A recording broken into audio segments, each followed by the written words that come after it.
తెలంగాణ ప్రజలకు నమస్కారం. ఈరోజు నీళ్లు నిధులు నియామకాలతో తెలంగాణ ఏర్పడ్డది.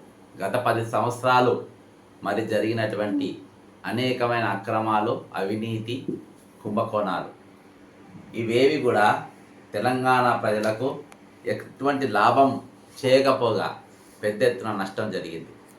ఈరోజు ఆ పాలనను పక్కన పెట్టి ఈరోజు అధికారంలోకి కాంగ్రెస్ పార్టీని తీసుకొని వస్తే మరి ముఖ్యమంత్రి గారు రేవంత్ రెడ్డి గారు మరి ఆయన 100 రోజులు ముందే 20,000 కోట్లు అప్పైంది ఆల్రెడీ. మరి ఈరోజు ఒక కొత్త భారీ కుంభకోణాన్ని మీ దృష్టికి తీసుకొని వస్తున్నా. ఈరోజు మరి బీసీ వెల్ఫేర్ మరియు ఎడ్యుకేషన్ ప్రిన్సిపల్ సెక్రటరీగా ఉన్నటువంటి బుర్రా వెంకటేశం గారు మరి సమగ్ర శిక్ష తెలంగాణ అంటే కేంద్ర ప్రభుత్వ నిధులతోని మరియు పిఎం శ్రీ అని ఇట్లా వివిధ రూపాల పేర్లతోని దాదాపు కేంద్రం నుండి 2,400 కోట్ల రూపాయలు ఇక్కడికి శాంక్షన్ అయింది. ఈరోజు మొన్నటిదాకా మరి ఎవరైతే శ్రీధర్ రెడ్డి గారు మరి ఏది విద్యా వసతుల కల్పన కార్పొరేషన్ చైర్మన్గా ఉన్నాడో అందులో దాదాపు అది కూడా కంప్లీట్గా మరి బుర్రా వెంకటేశం గారి కిందనే నడుస్తుంది. ఇట్లా చాలా శాఖలు ఆయన కింద ఉన్నాయి. మరి ఆయన దీన్ని ఈ డబ్బును ఏదో రకంగా దాదాపు తెలంగాణ 25,000 స్కూల్స్ ఉన్నాయి. ఆ స్కూల్స్కు చాకిరీలని, గోడలని, నిర్మాణాలని ఆ విధంగా ఏ విధంగానైనా ఖర్చు పెట్టవచ్చు. మరి దీనికి ఆయనకు అనుకూలమైన వ్యక్తిని పెట్టుకోవాలి. అయితే ఇదివరకు ఉమ్మడి ఆంధ్రప్రదేశ్ ఉన్నప్పుడు 2 రాష్ట్రాలు కలిసి ఉన్నప్పుడు దీనికోసం ఎస్పీడి అంటే ఒక స్పెషల్ ప్రాజెక్ట్ ఆఫీసర్ అని ఉండేటోడు. ఆ పోస్ట్ ఇప్పుడు ఏమైందనంటే ఆంధ్రాకి వెళ్ళిపోయిన తర్వాత ఈరోజు ఇప్పటి వరకు కేంద్రం తెలంగాణకు దీనిపైన అధికారిని శాంక్షన్ పోస్ట్ లేదు. అయితే ఎడ్యుకేషన్ డిపార్ట్మెంట్కి ఎవరైతే హెడ్ ఉంటారో, ఫర్ ఎగ్జాంపుల్ కమిషనరు, డైరెక్టరు, వీళ్ళు దీనికి హెడ్గా ఉండేటోళ్ళు వీళ్ళు. కానీ ఇప్పుడు అది వీళ్ళు అనుకున్న మిషన్ ఏదైతుందో అది కంప్లీట్ కావడానికి అని చెప్పేసి మరి బీసీ వెల్ఫేర్గా స్టడీ సర్కిల్కు చీఫ్గా ఉన్నటువంటి మల్లయ్య భట్ గారిని తీసుకొని వచ్చి దీనికి పెట్టిండు. ఒక 2,400 కోట్ల ఏదైతే బడ్జెట్ ఉన్నదో, ఇంకో ఇవి బడ్జెట్ లెటర్స్, ఇది బడ్జెట్ అప్రూవల్ 2023, ఇది వివిధ రకాలుగా మళ్ళీ ఫస్ట్ ఇన్స్టాల్మెంట్ గవర్నమెంట్ డ్యూరింగ్ 2023-24, ఇది ప్రపోజల్, ఇన్స్టాల్మెంట్, బ్యాలెన్స్, ఇంకో ఇట్లా అన్ని తీర్ల బడ్జెట్ అప్రూవల్, ఇదంతా కేంద్రం నుండి వచ్చింది ఇది. ఓకేనా? అయితే 29 రాష్ట్రాలలో కూడా ఎక్కడ కూడా ఎస్పీడి పోస్టుకు ఒక సీనియర్ ఐఏఎస్ ఆఫీసర్, మామూలు సీనియర్ ఐఏఎస్ ఆఫీసర్ను దీనికి నియమించారు 29 రాష్ట్రాలలో, కేంద్రంలో మీరు ఎక్కడ చూసినా. అయితే ఇక్కడ మన దగ్గరకు వచ్చే ఒక విచిత్రంగా ఏంటంటే ఒక study circle, BC study circle హెడ్ను తీసుకొని వచ్చి ఈరోజు 2,400 కోట్ల బడ్జెట్ ఉన్నటువంటి మరి ఏది ఈ సర్వశిక్ష సర్వశిక్ష అభియాన్ అని అంటే దీన్ని సమగ్ర శిక్ష తెలంగాణ మరియు పిఎం శ్రీకి వీటన్నిటి కూడా ఆయనను చీఫ్గా ఈరోజు కేంద్ర ప్రభుత్వ సెంట్రల్ గవర్నమెంట్ ఏవైతే పథకాలు ఉన్నాయో వాటిని పాలసీస్ ఉన్నాయో వాటిని ఇంప్లిమెంట్ చేయడానికి ఒక సీనియర్ ఐఏఎస్ ఉండాల్సిన జాగల ఒక బీసీ వెల్ఫేర్, ఆయన బీసీ వెల్ఫేర్లో ఎంప్లాయ్, ఆయన బీసీ వెల్ఫేర్లో ఉన్నటువంటి వారు లాస్ట్ వరకు బీసీ వెల్ఫేర్నే ఉండాలి, పోతే బయటికి డిప్యుటేషన్ పోవాలి. కానీ ఎడ్యుకేషన్ డిపార్ట్మెంట్కి ఎటువంటి సంబంధం లేనటువంటి మల్లయ్య భట్ గారిని ఏ విధంగా తీసుకొచ్చి పెట్టిరు. అయితే ఇక్కడ ట్విస్ట్ కిందనంటే ఈ బుర్రా వెంకటేశం గారు ఇదివరకు బీసీ వెల్ఫేర్ ప్రిన్సిపల్ సెక్రటరీగా ఉన్న కాలంలో ఈయనకు మల్లయ్య భట్ గారికి చాలా అభినవ భావ సంబంధం.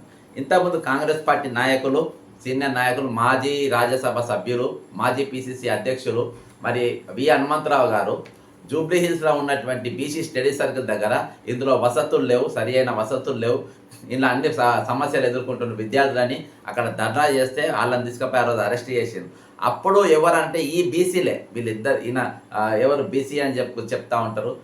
ఈరోజు అందరు పెద్ద పెద్దోళ్ళు తింటుండ్రు, పెద్ద పెద్ద ఐఏఎస్లు తింటుండ్రు, ఈయన తింటే తప్ప అని మీరు అందరూ అనొచ్చు. కానీ ఈయన తింటున్నది బీసీల పైసలు, పేదల పైసలు. ఈరోజు సమగ్ర శిక్ష దానిలో ఉన్నట్టు వీళ్ళకి సరైన జీతాలు ఇయ్యారు ఈరోజు ఇయాటి వరకు. బీసీ వెల్ఫేర్ స్కూల్స్ ఎవరైతే ఈరోజు పనిచేస్తుండ్రో అందులో ఈరోజు ఏది part time faculty, guest faculty అంటారు, గెస్ట్ టీచర్లు అంటారు. వాళ్ళకు ఈ నెల, పోయిన నెల, ఈ నెల 2 నెలలు వాళ్ళకి జీతాలు లేకుండే, వాళ్ళ జీతాలు లేవు వాళ్ళకు. అంటే 100 పీరియడ్ 150 పీరియడ్లు చెప్పుకుంటారు, వాళ్ళకి 100 పీరియడ్ల జీతం మాత్రమే ఇస్తారు. ఈ 2 నెలలు కూలికి పోయేటోళ్ళు కూడా కూలికి పోతారు, పనులు పోయేటోళ్ళు పనులు పోతారు, ఎవరికి ఏదో పని దొరుకుతాయి. కానీ ఈ ఇంట్లో పనిచేసేటోళ్ళకు, ఈ బీసీ వెల్ఫేర్లో పనిచేసే స్కూళ్ళల్లో కాలేజీలలో పనిచేసేటోళ్ళకు, ఈ గెస్ట్ ఫ్యాకల్టీ అంటే వాళ్ళకు ఈ 2 నెలలు కూడా జీతం ఉండదు. వాళ్ళు ఏదైనా కూలికో నాలికో పోవాలి, లేకుంటే ఏం లేకుండా తిని పండుకోవాలి. కాబట్టి అసలు పరిస్థితులలో వీళ్ళు ఈ పైసలను ఏ విధంగా ఖర్చు పెట్టాలి అనేది తీరుగా ఈరోజు వీళ్ళు పనిచేస్తూ ఉన్నారు. ఈరోజు ఆల్రెడీ వీళ్ళు దీనిపైన అంటే ఈ 2400 కోట్ల రూపాయలు వీళ్ళు ఎట్లా ఖర్చు పెట్టవచ్చు. స్కూలు కడతామని, బిల్డింగ్లు కడతామని, చాక్ పీసులు కొంటామని, బోర్డులు కొంటామని ఆల్రెడీ ఇదివరకే 100 కోట్ల రూపాయలు అంత ఖర్చు అయిపోయినాయి. దాదాపు ఇంకా అన్నిటికీ ఇండెంట్స్ తయారైపోయినాయి. ఇంకో 1000 నెల రోజులలో ఇంకో మరో 1000 కోట్ల రూపాయలు డ్రా చేయడానికి ఇండెంట్స్ కూడా తయారైపోయినాయి. ఇంకా విచిత్రం ఏంటంటే మరి దీనికి ఆర్డర్ ఇచ్చినటువంటి పెద్దలు ఎవరంటే ఎవరు, ఒక సీనియర్ ఐఏఎస్ ఆఫీసర్గా ఉండాల్సిన ఎస్పీడీ పోస్టును ఎవరికి ఇచ్చిందంటే మల్లయ్య భట్ గారికి ఇచ్చిండ్రు. మల్లయ్య భట్ గారికి ఎవరికి ఇచ్చిండ్రు? బుర్ర వెంకటేశం ఇయ్యలే, సాక్షాత్తు chief secretary, Telangana chief secretary garu ఈమె ఇచ్చింది. ఏది 3 పోస్టుగా Shanti Kumari chief secretary to government, Shri Mallaiah Bhattu additional director BC welfare additional director who is waiting for posting. He is posted as Vice Chairman and Managing Director Telangana State Education and Welfare Infrastructure Development Corporation. He is also placed in FSC of the post of State Project Director Samagra Shiksha until further orders. ఈ సమగ్ర శిక్షలో కూడా వాళ్ళ జీతాలు ఇయ్యరు, వాళ్ళకు ఏది వాళ్ళ job guarantee ఉన్నది, ఇలా టర్మినేషన్ విధానం ఉన్నది. వీళ్ళకి మాత్రం పర్ఫెక్ట్గా ఉన్నారు. బీసీల పేర్లు చెప్పుకొని బీసీల బాగోగుల కోసం చూసుకునేటోళ్ళు ఈరోజు పేదలు అనేకులు ఇలా ఉద్యోగాలు చేస్తే వాళ్ళ కోసం ఇవ్వాల్సిన పైసలు ఈరోజు వీళ్ళు నాకేయడానికి. ఈరోజు నేను కేంద్ర ఇది స్కూల్ ఎడ్యుకేషన్ సెక్రటరీకి మరియు సిబిఐకి ఇద్దరు కూడా నేను కంప్లైంట్ చేయడం జరిగింది. దీనిపైన టోటల్గా ఇంకా అంతేకాకుండా నెక్స్ట్ నేను కంట్రోలర్ ఆఫ్ ఆడిటర్కి ఇస్తా. దీని మీద వదిలే ప్రసక్తి లేదు. ఈరోజు చీఫ్ సెక్రటరీ గారు ఈ పోస్ట్ ఇచ్చిందానంటే ముఖ్యమంత్రి ఆదేశాలు లేకుండా ఇచ్చిందా? ఈ ఎడ్యుకేషన్ మినిస్ట్రీ అనేది ఈరోజు రేవంత్ రెడ్డి ముఖ్యమంత్రి గారి దగ్గర ఉన్నారు. మీకు తెలియకుండానే ఈ తంతంగం అంతా జరుగుతుందా? మీకు తెలియకుండానే 2400 కోట్ల రూపాయలు వర్కులు ఇవి ఎవరికి హెడ్గా మరి మల్లయ్య భట్ గారిని పెట్టడంలో మీ పాత్ర ఏమైనా ఉన్నదా అనేది ఈరోజు నేను మిమ్మల్ని సూటిగా అడుగుతున్నా.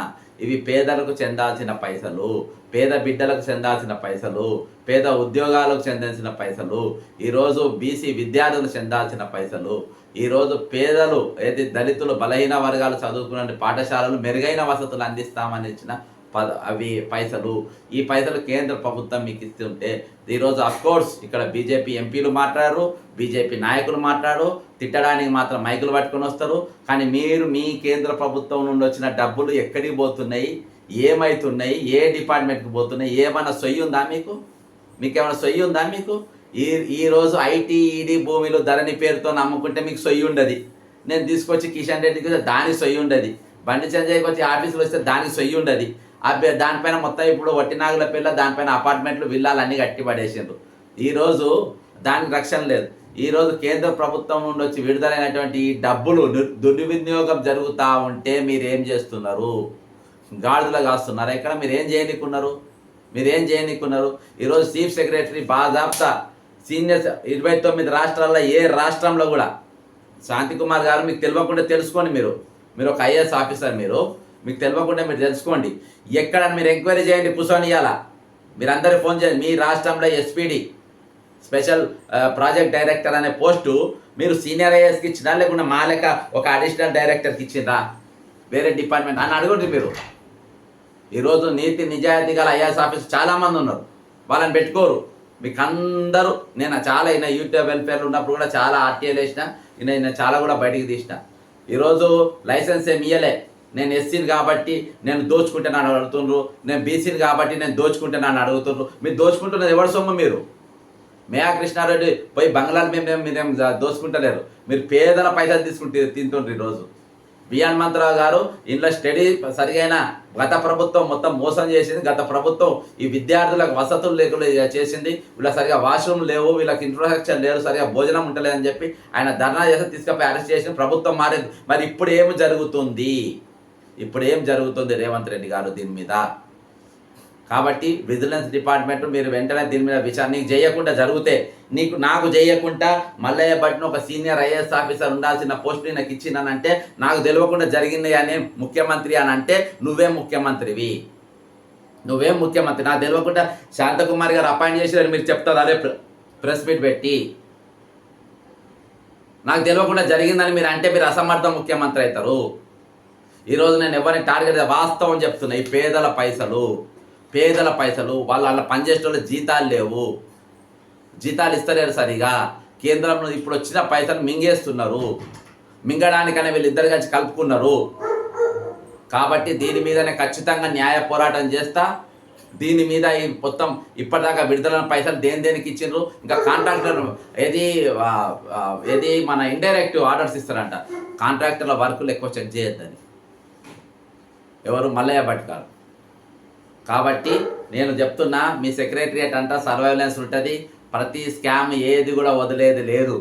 ఎక్కడ గత ప్రభుత్వం తిన్నది మేము తింటే తప్ప అంటే, ఇక్కడ పైసలు తినడానికి మీరు ఏది తెలంగాణ దోచుకోనికి, తెలంగాణ మీద అప్పు చేయడానికి మీకు లైసెన్స్ ఏమి ఇయ్యలే, రాష్ట్రం మంది చేయలే. 1200 మంది విద్యార్థులు అంతా చచ్చిపోయింది స్వయం పాలన కోసం, ఇది మన ఆత్మగౌరవం కోసం, ఆత్మగౌరవ పాలన కోసం. అంతేకాకుండా తెలంగాణ మన ఆంధ్రప్రదేశ్ వాళ్ళు అక్కడ ఉన్న పెత్తందారులు మనం దోసుకున్నారని ఈరోజు అనేక నీళ్లు నిధులు నియామకాల పేరుతో తెలంగాణ ఏర్పడ్డది. దోచుకోనికి లైసెన్సులు కాదు, వాళ్ళు తింటే మేము తినద్దా అని అవన్నీ నడవయి. వాళ్ళు తిన్నారని చెప్పి మడత పెట్టి అక్కడ కూర్చోబెట్టి బిడ్డను తీసుకుపోయి జైల్లో కూర్చోబెట్టి నేలో రేపు వాళ్ళు కూడా పోతాం. కాబట్టి మీరు కూడా లోపడిపోయే ప్రయత్నాలు చేసుకోకండి మీరు దయచేసి. దీనిపైన పూర్తి విచారణ చేయాలి ముఖ్యమంత్రి గారు. ఇలా పైసలు ఎన్నెళ్ళ పోయినా మొత్తం పైసలు తీసుకురావాలి. సీనియర్ ఆల్రెడీ మీరు ఒక అసమర్థన 5400 కోట్లు శ్రీనిధి ఎండి విద్యాసాగర్ రెడ్డి ఒక రిటైర్మెంట్ ఇంకా నీ దగ్గరనే పెట్టుకున్నావు. అది కూడా సీనియర్ ఐఏఎస్ ఆఫీసర్ ఉండాల్సిన పోస్ట్, అది నీ దగ్గర పెట్టుకున్నావు. బీఆర్ఎస్ ప్రభుత్వం అసమర్థ ప్రభుత్వం, అక్రమాల ప్రభుత్వం అని చెప్పేసి వాళ్ళని పారదోలిస్తే వాళ్ళు నియమించిన వ్యక్తిని ఇంకా నువ్వు నడిపించుకుంటున్నావు. కాబట్టి నీ చిత్తశుద్ధి ఏందో అర్థమైపోతుంది. మీరు వెంటనే అటు విద్యాసాగర్ని తొలగించాలి, ఇటు ఈయన తొలగించాలి. ఇప్పటిదాకా ఎన్ని బిల్లులు విడుదలైనాయి, ఎన్ని శాంక్షన్లు వచ్చినాయి, ఎవరెవరు ఎన్ని టెండర్లు పెట్టినరు, అవన్నీ కూడా విచారణ చేయాలి. అప్పటిదాకా కొనసాగుతూ ఉంటుంది. కాబట్టి నేను ఎక్స్క్లూజివ్గా నిన్న పక్క జడ్సన్ అఫీషియల్ మరి ఏదైతే ఛానల్ నిన్న ప్రారంభించినో ఈ ఛానల్లో మాత్రమే వస్తుంది, నేను వేరే ఎవరికి కూడా ఇందులో రాదు. కాబట్టి మేము ఖచ్చితంగా దీన్ని సబ్స్క్రైబ్ చేయండి. మరి దీన్ని ఇంకా కొన్ని ఏవైతే తెలంగాణ అక్రమాలు ఏవి ఒక్కటి కూడా జరగకుండా మేము ప్రయత్నం చేస్తాం. ఎక్కడ కూడా కాంప్రమైజ్ ఉండదు. ఒకసారి మా దానిలో వీడియో ఎక్కిందనంటే అందులో మళ్ళీ డిలీట్ కానీ ఎడిటింగ్ కానీ ఉండదు. కాబట్టి మీరు సహకరించండి. తెలంగాణ ప్రజలారా మీరు అందరూ కూడా సబ్స్క్రైబ్ చేయండి అని కోరుకుంటూ సెలవు తీసుకుంటున్నా. జై తెలంగాణ, అమరవీరులకు జోహార్.